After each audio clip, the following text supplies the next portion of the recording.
So in the last class, we talked about one application where we saw that even these simple ideas that the price always adjusts so that the market clears, that core idea can give us some insights into practical questions like the question of conservation and how to save elephants, rhinos, and other wildlife, etc. Of course, economic theory never gives us a final, conclusive, definitive answer, and that this you saw in the last time, right? There are pros and cons. There's a joke that FDR, Theodore Roosevelt, the American president, once asked for a one-handed economist. He told his advisors, bring me a one-handed economist. And they were surprised. Why do you want a one-handed economist? And he said, every economist I talk to says on the one hand this and on the other hand that. They never give me a firm yes or no answer to any policy question. And I'm sick of this, so I want a one-handed economist to tell me what to do. No ifs and buts. Unfortunately, there are most questions, most policy questions we can if you're just thinking in our armchair, often there are considerations on both sides. So the final arbiter will be empirical feedback, data, how strong are the effects in one direction versus the effect in the other direction. That sort of thing will be needed to settle the question ultimately. But what theory can do is give us some guidance about how to even go about collecting data and analyzing it. It tells us what the basic forces are. It organizes our thinking. All right, let's look at another application, and then we'll move on to develop the theory some more. I'll skip across the land acquisition issue. I may come back to it later. So let me talk about the social security system in the United States. The United States has a public pension scheme called Social Security. It was started in the 1930s by Roosevelt again, under what is called the New Deal. As you may know, in 1929, there was a big stock market crash. And following that, there was a Great Depression in the US, which quickly spread to Europe and other parts of the world. There was a lot of distress caused by the Great Depression among various classes, farmers, workers, and even some of the affluent classes like bankers. And so the New Deal is a whole range of policies that were brought in after Roosevelt's election in 1933, which tried to create social safety nets of various kinds. It tried to create some kind of macroeconomic stabilization through things like, public works, which is the kind of Keynesian policy recommendation. And it tried to sort of make the institutions like banks more robust, because under the Great Depression, there were a lot of bank failures, which caused a lot of the distress. Anyway, so that's a whole range of issues. And one of the things, one group which suffered a lot in the Depression was retirees, older people who had retired from their jobs. Many of them lost their life savings, for example, in bank failures, right? And suddenly they were left with no savings and no income because they were retired.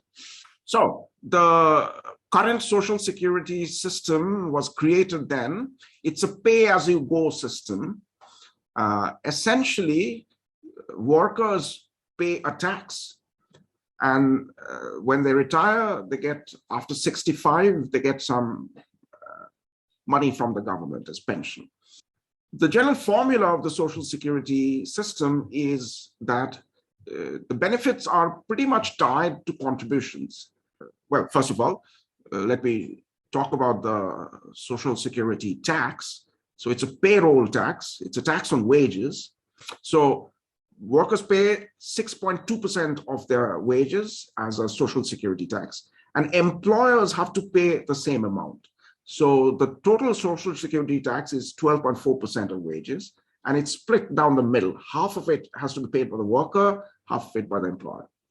And there's a cap, right? After a certain income level, roughly $120,000, there's The income over and above that is not taxed. It's up to that income.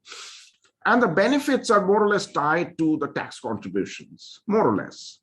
So a low wage earner will get a lower pension than a high wage earner because a high wage earner paid more taxes. There is some redistributive component in the sense that, for example, there's a disability insurance component. So if a worker suddenly suffers an accident at age 40 and cannot work anymore, the system mainly assumes that the worker has worked and contributed till age 65, and the benefits are calculated on that basis. But by and large, it's tied to contributions. So it's not like it's redistributing in a big way from the rich to the poor. It's just changing the lifetime income flows of every worker, every individual. You can ask several interesting questions for a public pension scheme plan like that. So one question, let me just throw it out. We won't discuss it at great length right now. One question is there a need for such a public pension scheme? In some sense, it's an intervention with individual choice. A libertarian would say that let people have their wages if they want to save for their old age, for their post-retirement life, if they want to have security or a good living standard at that phase, let them make the choice. They can save, they can put money in the bank, they can invest in mutual funds, but some of them may have a preference for current utility. So who are we to judge? Let everybody structure their lives the way they want. So you can think of this as a forced savings. Every worker is forced to save at least 14.2%. They can save over and above that. They can do their private savings, but this government scheme is forcing them to save practically 12.4% of their incomes. And a libertarian might object to that.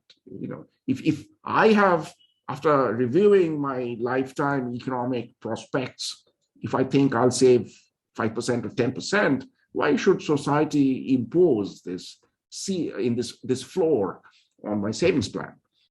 Is there an argument to defend such a public policy? Very quickly, one or two responses to the question I just posed. Sir, I think the policy of the forced saving that a libertarian, the term he will be using, is good for people because the pool of employees in the country, there are many people who don't understand that they need some security in old age. So the financial discipline that we say that will be maintained by these services. So some people don't have the wisdom and the smarts to take care of the future properly. And so the government should protect them by restricting their choices and saying that you should save at least this much. Yes, sir. And the part that those people who want to invest in mutual funds and other security schemes, I think they can go for that by the money they are left after that contribution. So there are two distinct questions. One is that how much should people save, each individual, and how that savings should be invested in. Yes, the second aspect is there, but I want to focus more on the first aspect right now. Yeah. Is there a reason for the government to mandate a certain minimum savings rate for all citizens? So for example, we have traffic laws, not just to save for the safety of the drivers, but because they are also an earner. As an earner, I am not just responsible for myself. In general, I am also responsible for, if in case I have a family, for my kids. And let's say if I do not have the wisdom to save a part of my own salary, then there are people who are relying on me who will now not be able to access certain opportunities or facilities that certain other people can. So I think it is fair for the government to intervene here and say that. So what you're saying is that an individual's savings decision affects not only that individual, but also others. All right. One of the analogy which you first drew with traffic lights, that's a clear-cut case where how I drive not only puts myself at risk, but also other people on the street, right? So there's an obvious reason there to regulate, to intervene. You can't say, oh, individual choice is sacrosanct in this context. Now, the parallel to individual savings decision is much more limited, you have to admit, right? That it primarily affects the person who's making the savings decision. Now, you're saying that, okay, it affects the family too. Now, if that were the argument to rely upon, right, at least single person, single member households should probably be exempted, right? And then there would be a question of, what should we consider as the fundamental unit, the individual or the household? I mean, households often, the savings decisions are not just individuals. There's discussion within the household about how much to save. So I grant you have a point there, but it's not as strong, nowhere near as strong as the argument for putting up traffic lights and not giving people the freedom to drive as they wish, right? It's a much weaker case than that. Okay, let me take maybe a couple of comments because I don't want to discuss this exhaustively at this point. So many of you have raised your hands. I will skip some of you. Let me take somebody who I haven't heard from before, maybe Nilava. Nilava, do you want to make your point? Sir, I just want to say that instead of a pension scheme, we can see it as like we are lending money to the government as a cheap credit and the government is paying us back when we retire. So it's basically we are giving money to the government to provide us. Why then have this, jump through these hoops and create this sort of sharing? Why not just, government borrows from us anyway? So I think it is cheaper to borrow it from the employee's payroll. No, that's, so you're basically saying that, well, the government is just sort of using this, its muscle power to borrow from us at cheap interest rate. That doesn't sound like a very strong argument, right? First of all, the government can directly borrow from us and does by selling bonds and treasury securities and so on. There's a very large thriving market for that. And if it borrows and effectively through the pension gives us low implicit interest, then it's a form of cheating or using power to shortchange the individual. No? Anyway, they can borrow straight away. Yes, sir. So actually, I was saying that it's a good choice for the government to intervene because, first of all, not all the people have the right knowledge. Actually, most of the people don't have the knowledge of financial resources and how they should save or not. And when the government is intervening, it's basically in the long run, the country's standard of living is at a standard date, not like the old people are living at a bad condition and the young people are having a very good lifestyle as such. Okay, so let's take your first point that people don't have the financial savvy. So government basically essentially becomes a money manager, right? Now, one of the things you have in many of these company pension schemes or government pension schemes is that you can put in extra. So you're given access to the public pensions fund. So over and above the tax, you can put in another 5% or another 10%. So if I take your first argument, then shouldn't the government just say, okay, I'm not forcing anybody to contribute a minimum amount. Here's a public pension scheme, right? You're not confident about going to the market, finding a reliable investor, avoiding fraud. So just come and whatever you want to save, 5%, 10%, 15%, 20%, you pick that amount, but you, as an option, put your money in this public pension scheme. So your argument is an interesting one, but it does not address ultimately the question of why there is a floor, why everybody has to contribute a minimum of 12%. So, okay, so let me at this point sort of talk about the central question of how do we judge people's welfare? Right? When we are doing economic analysis, welfare takes center stage. It's a very important aspect of any problem. So when do we say an individual has been better off, right? Or somebody, that this generation is better off than their parents, or I am better off today compared to last year. What criterion do we use? Okay. Now, one view is that you have to use people's own utility functions. If that individual himself thinks that he's better off compared to his parents or compared to last year, let's say, then this view says that, well, the rest of us should honor that, respect that, and say, okay, you're better off in your own judgment, so in our judgment too, you're better off. This view is called welfarism, judging people's welfare by their own utility function. A different view is that, no, there's some outside criterion. So I am looking at my friend's welfare. I don't respect his own preferences, his own choices, his own utility. I have my own view. So my friend may consider that he's better off eating fast food, but I think that's a bad choice. He's actually worse off. There's a conflict between his own utility function and the utility function I want to give him. This can be called paternalism, right? It has negative connotations. That's not what I want to use here. I want to just describe it as a view which is in contrast to welfarism, paternalism. Now, one of the arguments for forced savings could, of course, be paternalism, that a lot of people have low discount factors, they don't want to save a lot, but we think, or society thinks, or government thinks, that they shouldn't have such low discount factors and save so little. So we'll impose a higher savings rate on them. Right? There could be a paternalistic argument for doing so. Now, the paternalistic argument does not, that quarrel between welfarism and paternalism is almost axiomatic. I mean, what are we going to say? There's no objective basis for saying whether we should be welfarists or paternalists, right? But are there other arguments for forced savings is a question, which does not rely on paternalism?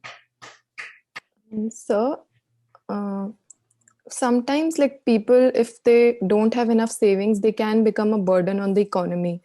And for like sustenance of their basic needs, they might have to resort to means that are not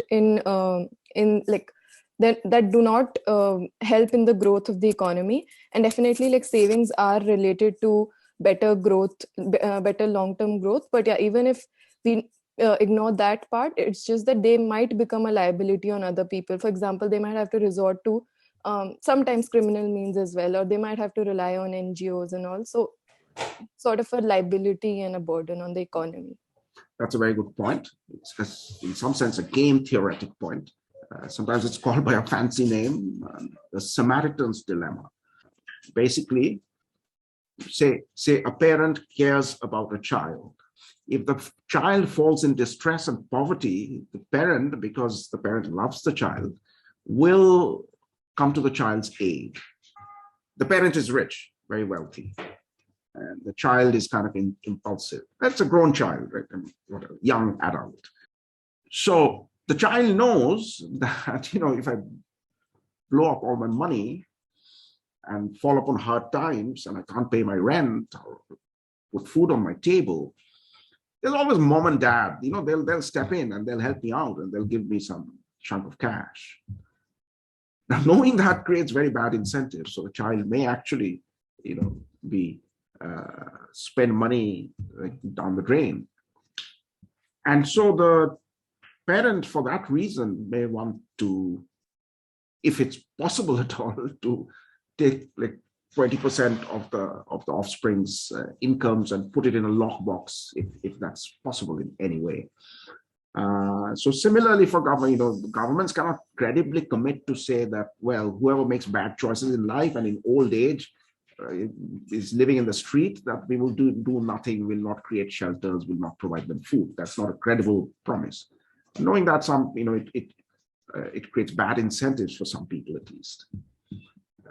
So that may be a reason why earlier in life, when people are in their working phase of life, government may want to put, mandate a minimum amount of savings for them. Excuse me, sir. With Yes. respect to the distinction between welfarism and paternalism, until now it was as if the government felt that individuals cannot make good decisions for themselves, and that is where paternalism came in. But if we look at a case where you a lot of times people do want to make good decisions for themselves. They want to save, but the constraints that they operate within preclude them from doing so. In which case, if the government intervenes, say in terms of a pension scheme, wherein they think of forced savings might open some sort of barriers for people, or it might provide pension to people who currently don't come under the taxable income bracket and might suffer greatly in the future. Would that still be a paternalistic approach, or would that still come under the umbrella of welfarism, because you're acknowledging other people's welfare functions but still just trying to open them to a larger consumption set, so to speak? Yes. So what you're alluding to, or what you're kind of getting at, is something very interesting and relatively subtle. You're talking about some constraints. Let me put that in quotes. Some constraints that individuals face, which is why maybe they need to sort of handheld through their way through this minefield of consumption and savings. What we have to do is unpack this notion of constraints, which you planted in our heads just now. And later, in the second topic, towards the end of the second topic, I plan to discuss a model with you, which will, I think, at least Ananya will find it appealing, given your comment right now. Yes, and some others will find appealing, which kind of goes in this direction. Okay, so that model will tell us, it's called a hyperbolic discounting model of consumption savings. Right? It's kind of outside the sort of normal classical framework.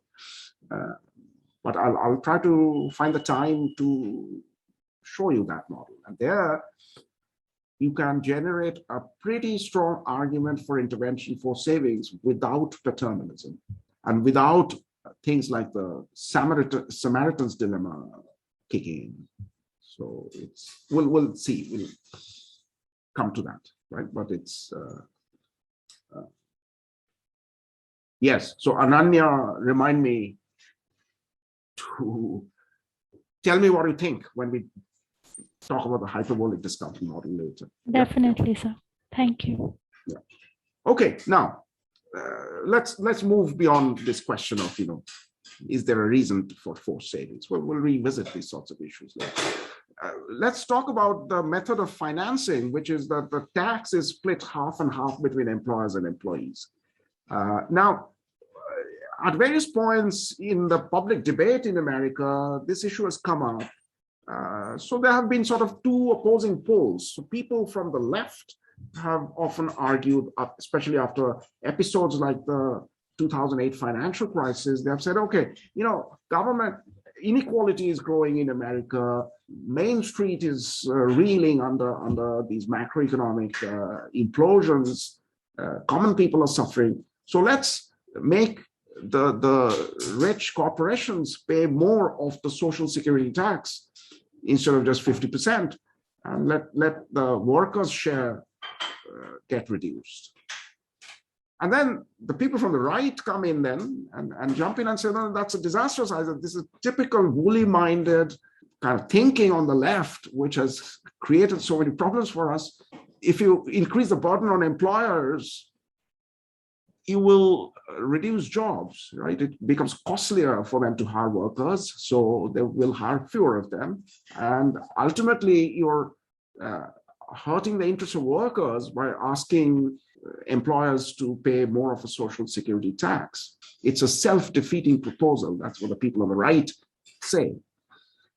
So who's right? Sir, I think the point that if you force, in a desperate times, if you force the employers to contribute more in the pool, then they will be forced to hire less people. And that clearly makes the point that it's self-defeating. Okay, so you're partial to that view. So we know which side of the aisle you'll be sitting on in the parliament, in the American Congress. You'll be sitting on the Republican side. Okay, no, that's fine.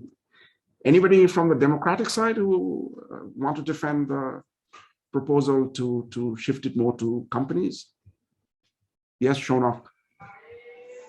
Sir, what I was suggesting that we know that demand creates its own supply and vice versa. So even if the companies are supposed to pay higher taxes, for that that actually doesn't matter. As long as the demand is there, people will be hired.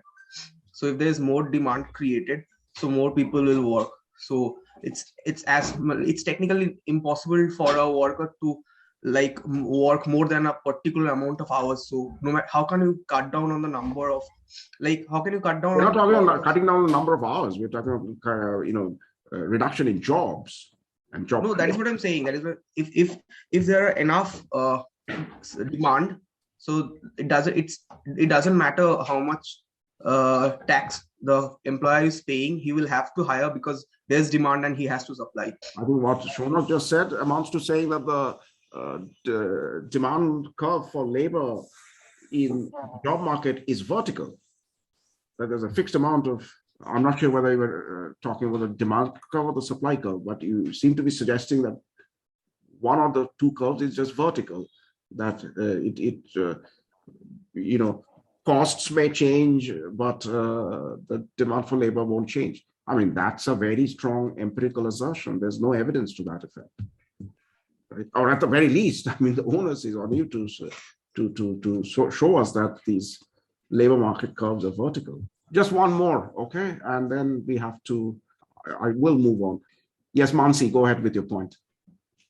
So I believe that the side which should be taxed more depends on the product. Let's say if we are looking at a market for say oranges, then we know that the demand for that market is quite very much elastic in nature. So in that case, we can serve the purpose. Like we can then pose a higher burden of the tax on the side of the market which relatively has lower elasticity, so that they can be they do not have to face lot of problems because of the taxation. Okay, so you're basically saying that whatever is going on, elasticity of the demand and supply curves will have a lot to do with it. And this actually connects to the point that Shonak was making, except that he was making a very strong assumption there about the elasticity of the labor demand curve, it seems to me. But anyway, I think from both of the last two comments, you have this sense that the elasticity of these curves, which can only be estimated from data, will have a role to play in whatever answer we give. And you are absolutely correct about that. Now, let me move on to the analysis. I'll come back later and allow more questions. So, yes. Sir, I wanted to just know, what Shonak said, what I could interpret from it was he was saying that since a worker can work a fixed number of hours and he has to supply how much is being demanded. So at that point, extra workers have to be anyway hired to supply for that, to complete out the demand that is on a company. I'm not sure what you're driving at. I understand one of the premises of the point that the two of you are making, which is that in reality people can't sort of choose labor supply by the minute or hour. They don't have that much flexibility. You either take a job or not, and the job is 8 hours a day or whatever the conditions of the job are. I understand that. Okay, but so what? I mean, the argument is that if for each worker, the employers and the firms have to pay higher taxes, they'll hire fewer workers, right? Fix whatever the work hours are for that job. Let's say it's 10 to 5, whatever, 7 hours, 8 hours a day. Let's take that as given, okay? So the only way they can, of course, they'll respond to their net cost of hiring. If it goes up, they'll hire fewer people. If it goes down, they'll hire more people. In general, if you want to believe that they are not going to be very responsive to the cost of hiring labor, then at least we need strong evidence to that effect. But nevertheless, I think I'm not dissing the question you are raising, you and Shona. I think you're helping us focus on this fact that how strong that response is from employers, right? If we shift the entire tax to them, will their hiring go down by 1% or 10%? That is an important element in this discussion, right? On that, I totally agree with you. Except that, that's an empirical question, whether it's 1% response or 10% response. Okay, let me move ahead and show you some of the analysis and what our basic demand supply model has to say on this, and then we can come back and talk about this more. All right. Okay, so let's try to understand this with a very simple linear demand supply kind of equations. So here's the demand curve, here's the supply curve. A, B, C, D are the parameters of these. They're both linear. Nothing matters with the linearity. Okay, algebra is easier, closed form solutions. I'll generalize some of it a few slides later. Now, the prices, I've put subscripts there, and I've put subscripts because the moment you have a tax on the good or service, it drives a wedge between the price that buyers effectively pay and the price that sellers effectively receive. Right? The two are not the same when there's a tax on the service. So let's define PB as the net price for buyers, right? The sticker price, if you will, minus the taxes that they owe the government. And let's define PS as the net price for sellers. This is the sticker price that they pay buyers to consumers, plus the taxes that they have to pay to the government. Right? For buyers, we'll deduct the taxes. For sellers, we'll add the taxes, obviously. So suppose the government imposes a tax, which is, let's say, like a per unit tax. Okay, you can make it an ad valorem tax. Nothing fundamentally will change. But per unit of quantity, the tax is T. And buyers pay lambda fraction and sellers pay 1 minus lambda fraction. Okay, so lambda and 1 minus lambda represent the legal burden of the tax. For the case of the payroll tax for Social Security, the lambda is half. But it's a policy choice, right? What you choose lambda to be. So T is the overall tax rate, and lambda represents how the tax, or at least the legal burden of the tax, is split. So if P is the market price, the pre-tax market price of the good, then the effective price for buyers is that price plus whatever tax they have to pay per unit. And the net price for sellers is the market price minus whatever tax they owe the government. Right? This is true by definition. What are the interesting questions before we see the results? The questions are, how does the choice of lambda, namely how the tax burden is divided, at least legally, how does it affect the welfare of the buyers and sellers, right? Or in other words, if you take the overall tax rate fixed, if you fix that, and if we change around lambda, how does it affect buyers and sellers' welfare? That's the question we started with, actually. How does the overall size of the tax affect the welfare of buyers and sellers? That's another question. So effect of lambda, effect of T. And what fundamental economic factors determine the economic burden of the tax as opposed to the legal burden. The thing is, once you change the tax parameters, either the overall tax rate T or how it's split, lambda, in principle, it will affect the market price, the equilibrium market price. The market will respond because people will respond to the policy change, to the tax changes. And this is often what non-economists forget to take into account, right? All economic actors respond to incentives. So whenever tax rules change, they will react to that. Their decisions will not be the same, and the market will react in terms of prices, quantities, etc. So we can't give an answer without incorporating that market response into our analysis. Okay, so the economic burden of the tax incorporates both what lambda is, how the law says that tax ought to be divided, and how that affects market prices. All right, let's go ahead and see what we can say here. Demand and equal supply, okay? Fundamental animating force. So this is our demand, this is our supply on the right-hand side.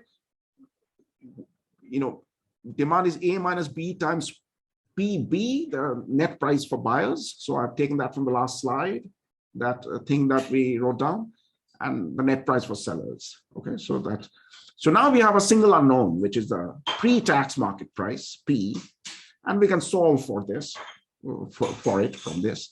And simple linear equation, simple algebra. Here are the solutions I've written down. So this is the market price, this is the market quantity. What really matters for a buyer is not the pre-tax price, but the post-tax price, the net price, right? That is what determines his welfare. So let's calculate that. So it is this equilibrium market price that we have derived, plus the tax, which of course every buyer has to pay, which is lambda times T. So you add lambda T to this expression that we have derived, and we end up with this. And similarly for supply, the net price for sellers, after you run everything through equilibrium logic, or after you allow the market to settle into a new equilibrium, the net price for sellers is this, P minus the seller's share of the tax, and you calculate it and you get this expression. Now, you look at the last two lines and you tell me what is the most interesting feature which pops out when we look at them. Sir, PB and PS is not dependent on lambda. That's exactly right. So this furious debate that we started with between the left and the right, that, oh, let's not make the social security tax 50-50, let's make it maybe 70-30, 70 on employers. Some would say, okay, let's go all the way and put all of it in workers so that, more jobs are created, etc., etc. So 70-30, 20-80, 110, doesn't matter. At least going by this simple demand supply market equilibrium model, if you follow the logic of that model, you get the answer that lambda plays no role. And also look at the market quantity independent of lambda. So if you fix the T, if you say, okay, social security tax on the whole has to be 12.4%, and if you're only fighting about how that should be cut up between the two sides, this analysis is telling us it's a futile debate. It doesn't matter. It's all a wash. The two sides were like blind men looking at the elephant. They were looking at different parts of the problem, but so each was right, but not fully right. Okay, so it's true that if you shift the tax more towards the firms and employers, initially that'll increase the cost of hiring. But what will that lead to? It will lead to lower wages. If the wages remain the same as before, then there will be an excess demand, there will be unemployment, and that will put downward pressure on wages. So the moment more taxes are shifted to the employer's side, it'll put a downward pressure on wages, and that means part of that is passed on to the workers. Part of the extra tax is passed on to the workers. Similarly, if you shift more of the tax to the workers, initially that will reduce the supply of worker, reduce the supply of labor, right? Because labor is not as remunerative as before. You have to pay higher taxes on it. So to some degree, at least, it will reduce labor supply.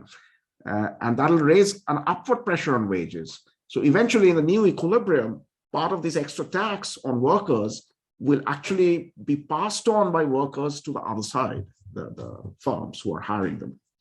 Once we take this into account and account for everything and do a quantitative evaluation, we reach the conclusion that it does not matter. So the economic burden of the tax does not depend on the legal burden. Yes. Sir, does this boil down to the fact that everything like the incidence of tax on the buyers and the sellers depends upon their elasticities at the end? Yes, I'm coming to that. So the question is, what does it depend on, right? So let's move ahead and try to get some insight into that. Okay. Sir? Yes. So just before that, sir, if this is the scenario, then why does the debate exist in the first place if it's a scenario that it does not matter the legal limit that you set? Either we are missing something, or the people who are furiously fighting about this issue, they are missing something. Of course, okay, we have done this analysis based on a simple model, right? Now, I don't mean to say that you should be skeptical of every model, but every model has some assumptions. So, for example, the model that we are basing it on, one implicit assumption is labor market clearance, for example, that wages, even in the short to medium run, are flexible and they'll always adjust to levels where they clear the market. Now, we know of labor markets that for whatever reason, and there's a lot of theory, research, views on why, but labor markets are one of the markets where prices often become endogenously sticky. They don't adjust to market clearance levels because, I mean, the primary evidence for that is that we have significant spells of unemployment in the market, right? If the wage was played such a well-adjusted, made the market so well-adjusted to demand-supply shocks, then we wouldn't have these high and fluctuating unemployment rates. So maybe our theoretical framework is too simple. Maybe we should. That's one possibility. Okay. The other possibility is that the people who are debating this have just not learned the lessons of economics 001. They have misunderstood. So who knows? But certainly, whatever this simple, let me put it this way. Even if you don't fully believe in the answer we have seen here, there's a more of a meta point here, which absolutely you have to take it seriously, which is that if somebody's arguing without being cognizant of the fact that if you change the tax rules, it will have an effect on market wages and the decisions of employers and employees, then you're being naive. How the labor market will respond in prices and in hiring and job-taking decisions has to be a central part of the analysis. Now, choose a market-clearing Walrasian model like the one we have used, or use some other model where there are frictions and wages don't always adjust. Okay, you can follow different tracks. But as a general principle, you have to take into account the reactions of market participants. Otherwise, you're just being naive, right? So let me make that point more forcefully. And then if you believe in sort of simple market clearing models, then the answer we get is it doesn't matter.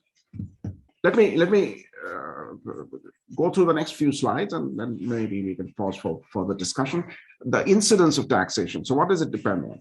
Now, you can already see, before I move on, if you look at the expressions we have derived, notice that T is not irrelevant.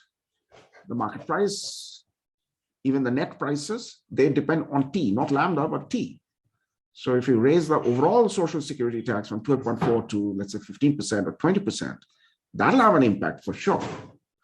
One way to sort of get a good sense of how the economic burden is split is to look at the coefficients attached to T. So the net price for buyers for every rupee increase in the tax, right? Every rupee increase in T, what fraction of that falls on buyers? We can see that from what we have derived. It's this fraction, D divided by B plus D. Okay. And what fraction is taken away from sellers?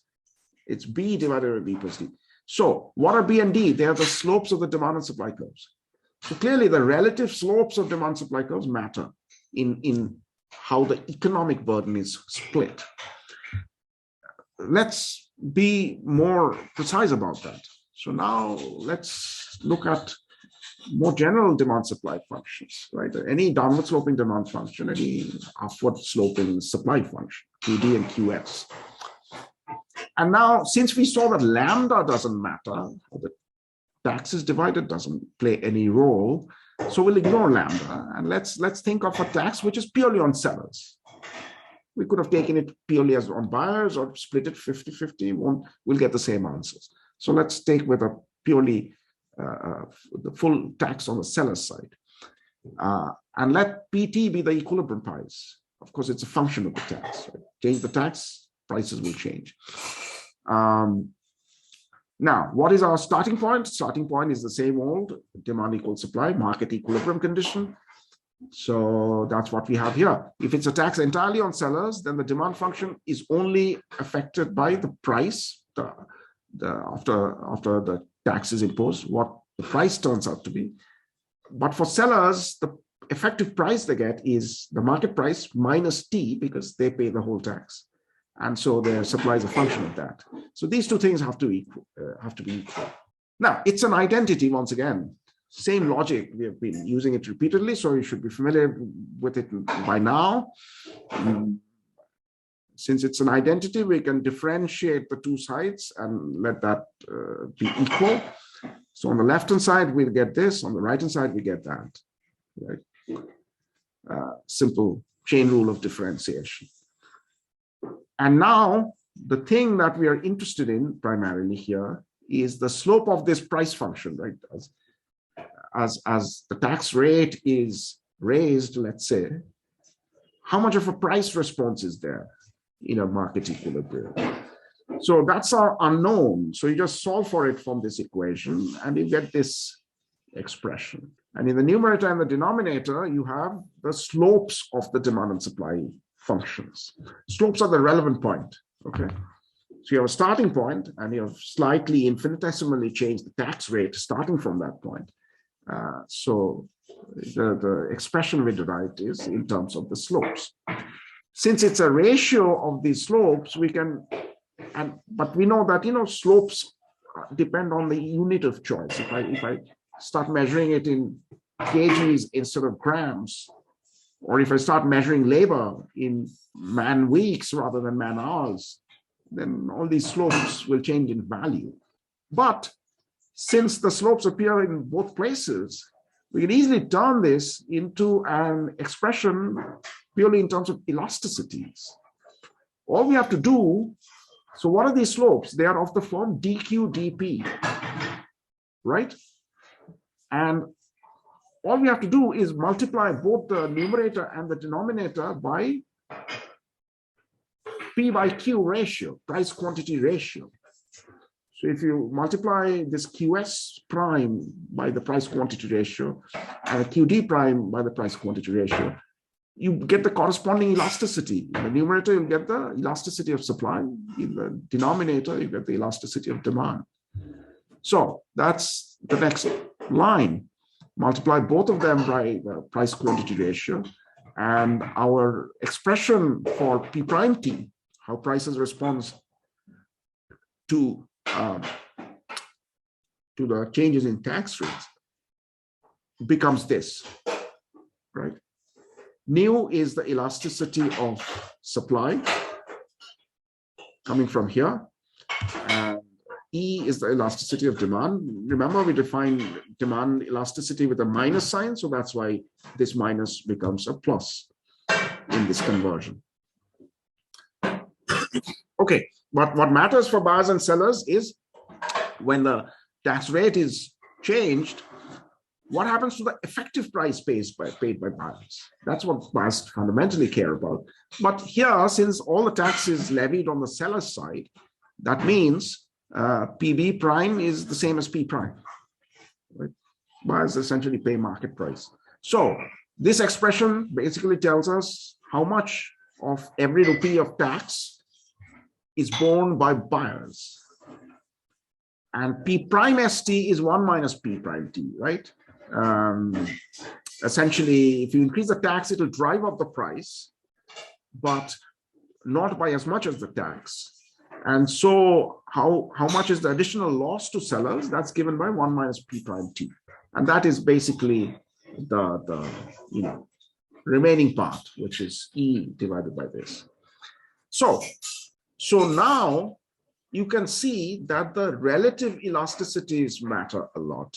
So for example, if nu is relatively small compared to E, so supply is much more inelastic, demand is much more elastic. Suppose that's the case. That means it's a great advantage for buyers. Buyers then bear a very small fraction of the tax. Sellers end up bearing a much bigger burden, right? On the other hand, if new is high or E is low, demand is highly inelastic, let's say, relative to supply, then buyers end up bearing a big part of the burden. What would be an example? Example would be something like petrol. Demand is quite inelastic, at least in the short run. Consumers find it very difficult to substitute away from petrol, even if it becomes more expensive. So demand elasticity is low. So that means taxes on petrol as a product will mostly be borne by consumers, not by the oil companies or the gas stations. On the other hand, let's say there's a tax on housing, rental housing, where supply is relatively inelastic. Again, depends on the time horizon to some extent, but new is relatively small, right? There's a more or less a fixed housing stock for at least for small periods of time. If there's a tax on residential housing and rents paid in the market, buyers will be not affected that much. Okay, the tax will mostly affect sellers. Earlier, when some of you, Shonok and others, you were, I think, alluding to, if I understood you correctly, you were alluding to the issue of elasticity. And this is how it matters. The general principle being the side of the market which is relatively less elastic.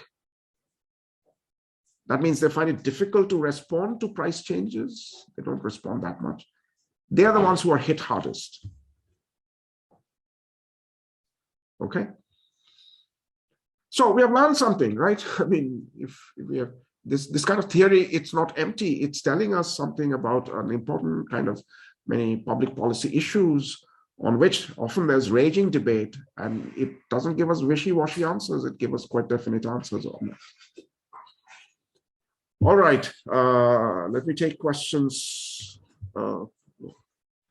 Nimisha. So in the last equation, shouldn't it be P dash minus 1? No, because if you're talking, yes, it is P dash minus 1. If you're tracking, yes, you're right. P prime S should be P dash minus 1, right? But I really should have written minus P dash S, because I'm trying to track how much do suppliers end up paying because of the tax? How much do they sacrifice because of the tax? And that is essentially minus P prime of S, because if the tax is raised, then they'll get a lower net price, right? So if I want to calculate the absolute value of how much they have lost, I should really take minus P prime, and that becomes 1 minus P prime. So you're right there. I basically, if I put a minus sign here, that'll make everything else unchanged and relevant. So P prime minus 1 is the change in the price that sellers get, right? But that's negative. So I want to take the negative of that, which is a positive number, and call that the burden on the sellers, because after the tax is raised, they're receiving less. Nitya. Sir, now that we have seen that elasticity is the main thing that matters and legal limit is something that's irrelevant. So in products in which mostly this debate is surrounded, or in which the elasticity is leaning towards supply, like the pharmaceutical, how does this legal regulation then exactly works? Because these industries are mostly regulated. So you're saying how is lambda then determined? No, sir, I'm saying if lambda is irrelevant, and we know that pharmaceuticals is mostly regulated because of their elasticity leaning towards supply. So how does this regulation work if lambda is irrelevant? See, lambda may be relevant from other viewpoints. For example, administering the tax on the different sites may not be equally easy. Depends on the market, depends on the product. Sometimes it may be easier to collect from the sellers. Sometimes easier to collect from the buyers. If the sellers are sort of big corporations who are tightly regulated, who have to present their books to the government, they're closely audited, then you may, for that reason, you may want to collect it from the sellers, right? So this analysis is saying, if you could perfectly implement tax collection from the sellers and the buyers, then you wouldn't care, because the ultimate economic effect washes out, regardless of how you split it. But then for practical, logistical, administrative, enforcement-based reasons, you may want to choose one side or the other. Amazon selling you products, you're buying stuff from Amazon, instead of saying, after you buy the good, each individual has to send some GST to the government. That'll be very hard to implement, and there'll be a lot of tax evasion. Whereas Amazon is one big company and they're audited closely. So, it's much easier to make them pay all the taxes. So on that ground alone, you may say, okay, GST has to be paid by the seller. So there's no sweeping conclusion here, is that all we are saying is that if somehow it's equally easy to collect the tax from the two sides based on economic impact, it doesn't matter. Sir, my question mostly surrounds that, for example, in companies like pharmaceuticals, since supply is more elastic, so that there is not much burden on the buyers, most of the time these companies are regulated by some tax regulations or more, so that buyers do not have to bear the burden. So, how does this regulation work if we have established that this legal, even if we place a legal limit, it's irrelevant? See, the point here is that if you take pharmaceuticals, first of all, it depends very much on the medicine and so on, right? Whether, how demand and supply elasticities compare for a particular pharma product, there's no hard and fast rule, right? For some kinds of, let's say, life-saving drugs, demand may be highly inelastic. And now if you say, for example, as a taxation principle that, pharmaceutical companies are very, for greater equity, will put a special tax on pharma and make big pharma pay.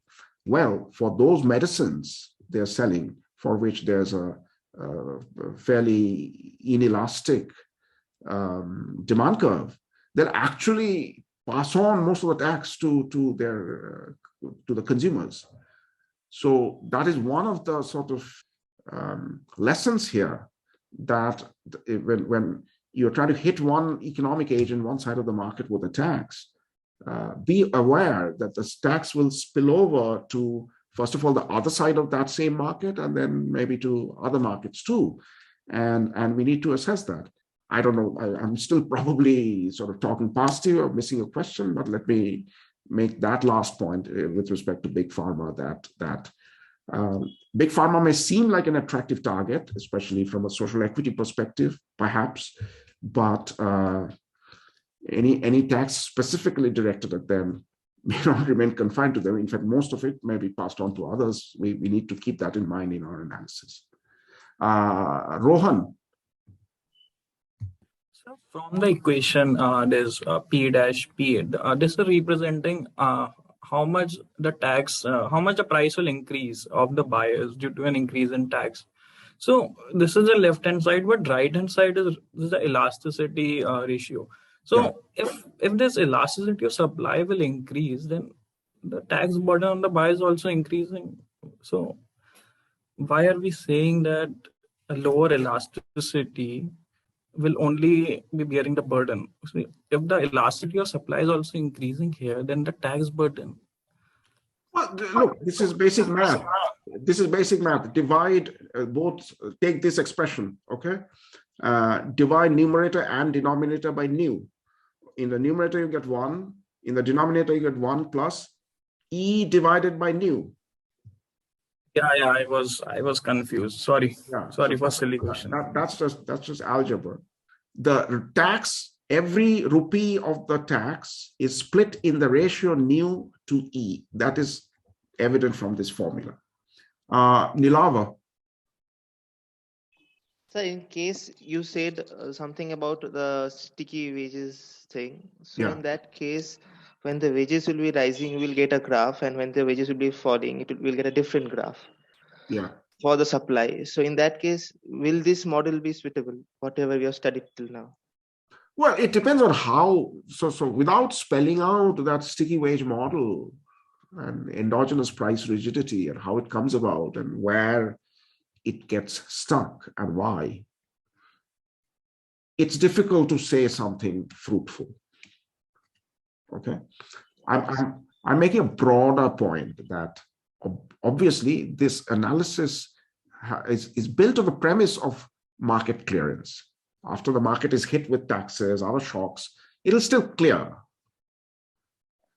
Thank you, sir. Obviously, is an assumption which has gone into deriving our conclusions. And if that assumption is dropped, and we have a market where then things could change. How they'll change, what specifically we'll get, we can't say unless we kind of do that alternative analysis. So, for example, if okay, let me just go slightly further. You guys have to develop your intuition. Okay, the math is all fine, and the math gives you a powerful machinery with which you can drill much deeper. But in the process, every time you're doing some math, some model, you're deriving mathematically some result, you need to take 2 steps back and think about the sort of plain commonsensical interpretation or logic of what you have derived. So the grain of the argument here is that, all right, if you put taxes on sellers, they'll pass it on to buyers. How? By raising the price. Now, if the price becomes sticky for a reason, of course, they won't be able to raise the price. And then they cannot, the instrument with which they pass it on to the other side goes missing. So that's how things will be affected, right? And then you follow that train of thought. Specifics will depend on what model you're using, how sticky things are. Do they have just a little bit, or do they remain firmly stuck at some level? All of that, those details will play a role. But you can see in which direction things are going to go, or things are going to change, right? Once the wage or the price does not fully accommodate the shock of the higher taxes, it will start mattering what the legal burden of the tax is in the first place. That'll kick in with some effect, actually. Yes, Mansi. So I wanted to ask, so we can say that incidence of the tax that will fall on the buyer or the seller is kind of a phenomena of invisible hands of the market, right? Because prices remain safe for both the parties, but it's the invisible hands of the market which determines the demand and the supply for the good, that determines whether more incidents will fall on the sellers or the buyers. So can we say like this? Well, the invisible hand is a concept. I mean, that's the next thing I'm going to talk about. It's generally a metaphor for the price system, and it's an allusion to the fact that, under ideal conditions, when prices are flexible, markets lead to efficient resource allocation in a certain sense. So if by invisible hand you mean the price system at work, yes, I mean, it's that same system which brings about this sort of invisible hand efficiency. It's that same price system which is generating this result, that the economic burden becomes independent of the legal burden. So that's the commonality, I could say that.